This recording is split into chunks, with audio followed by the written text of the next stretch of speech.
Welcome back. To continue our discussion focusing on schools and gangs, joining me again is Marvin Blades with Tulsa Public Schools Campus Police. Let's jump in. Now, before we start sort of looking at the specific clothing items, I want you to review for people that didn't see the other programs about this legislation that's being proposed here in Oklahoma in relation to gangs and schools.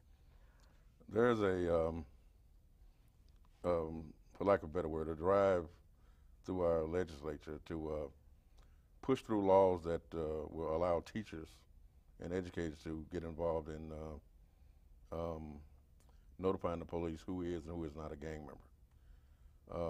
One of the things we talked about that was a great concern to both of us was the fact that teachers will be able to notify the superintendent that Joe Blow student is showing what I consider to be gang activity without any training, and tell the superintendent, and the superintendent is required by law to report it to the police.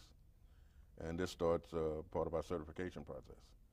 And one of the things that come out of this is that once you're certified as a gang member here in Tulsa, based on my experience, you rarely come off that list. This can be something that can follow you the rest of your life. Right. Particularly if you're not an upstanding citizen. Right, right. So that's where we need to be careful. Okay, and so because of that legislation too, we want to sort of begin to, or the proposed legislation, if it does become law, then of course I think increased education is going to be very, very critical, because right now in the bill it does not provide for or mandate education, nor has there been any regulation that addresses that, but maybe one will be forthcoming in terms of a regulation. I would hope so if it becomes law. I really do. I hope so too. It's not in the law the draft that we've seen. Right. Now, let's look a little at clothing, and some of these things will be review for people that have seen the program before, I want to say, and other things will still be new to even those that have seen them. So I want to go through this and kind of get this out. When we look at our bandanas here, and I'm just going to take a few here to kind of highlight, and you tell us in terms of the colors here, and hopefully I'm holding it, I think I'm holding it down where Jake can see pretty good with the camera. We've got black here. Now, I'm going to test my remembering knowledge as well, because you do have to hear this many times in order to absorb it and understand it, because it's kind of counterintuitive to how we may think if we're not a part of gang activity or the criminal lifestyle. But you did say that the black is neutral. It's neutral for most gangs. The one exception to that is some of our Hispanic gangs. We do have some of our Hispanic gangs that will wear black bandanas, like the Latin Kings, black clothing that matches the bandana. But as a general rule, it is neutral. Okay, but in affiliation with an Hispanic gang, it is, or a Hispanic individual potentially. Some have, not all Hispanic I say gangs. potentially. Yes. It may indicate that, Yes. not that it does. Now we have the green, which is something that we don't see too very much, this army-looking green. We had a group, there's not that many of them around now, called the Green Team. And the Green Team used to be mostly Crips. And they founded their own gang set, and they called themselves the Green Team. And they actually wore the green bandanas, green coveralls, green shirts, and that was their color. Okay. Now we have this orange, which is part of the Hoover group. Yeah, the Hoover Crips actually, you'll see them wearing two colors. Okay. The navy blue along with the orange. Okay. Sometime in combination, even separately, you can see them that way.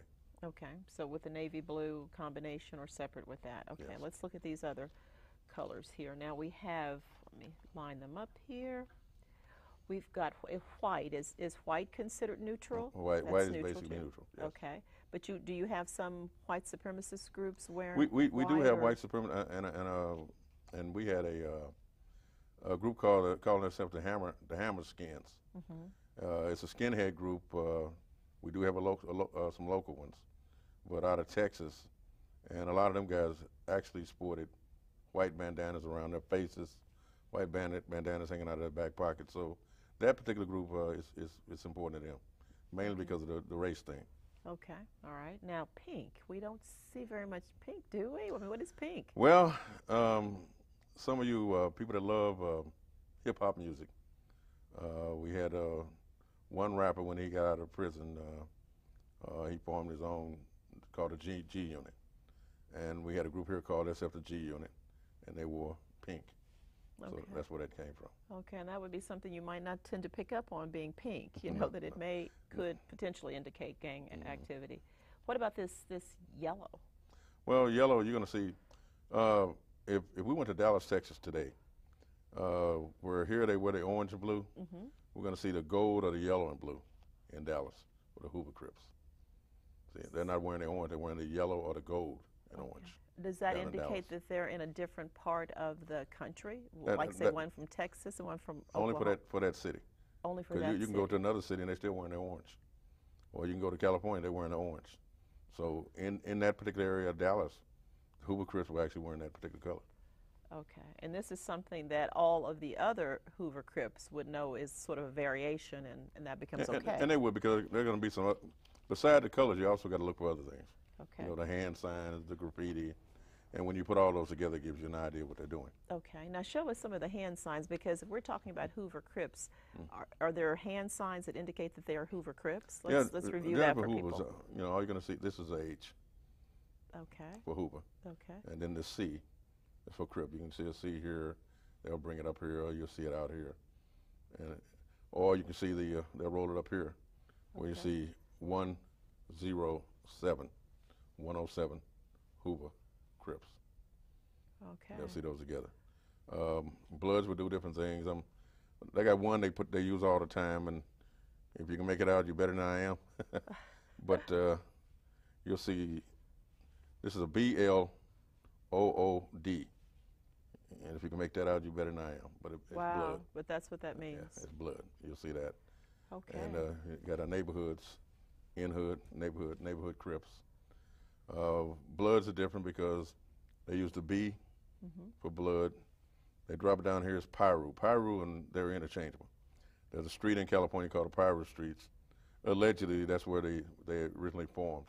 Okay. When they went from Pirus, they eventually became what are called the B for Brims, and eventually became blood.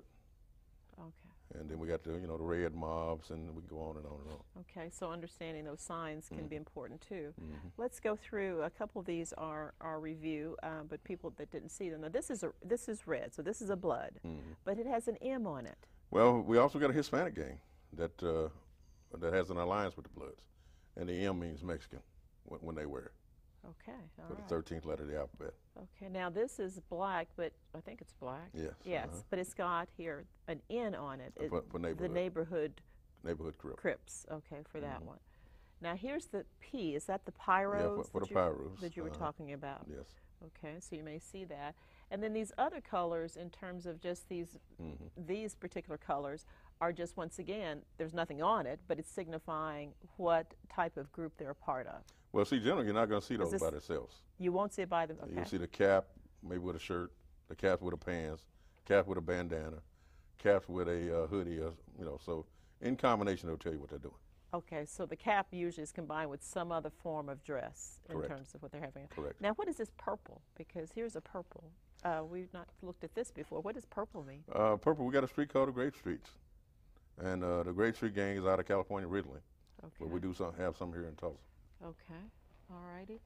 Let me look at a couple caps, and then I'm going to have to take a really quick break and come back with our shoes. Just to review for people and those that didn't see this, this is just basically representing, again, how, let's see, I think if we can line those up, how manufacturers are getting in on this in terms of the bandanas and the colors, actually on caps, and they're underneath and every place. Oh, yes. And the various gangs are buying these in record numbers. It's very profitable for somebody. For Okay. somebody. Okay. Somebody's making some money. Okay, well, we're going to take a really quick break and come back and go through the rest of our clothing and then talk a little bit about what you're seeing in schools as well and what we need to be aware of, okay? Please stay with us. We'll be right back.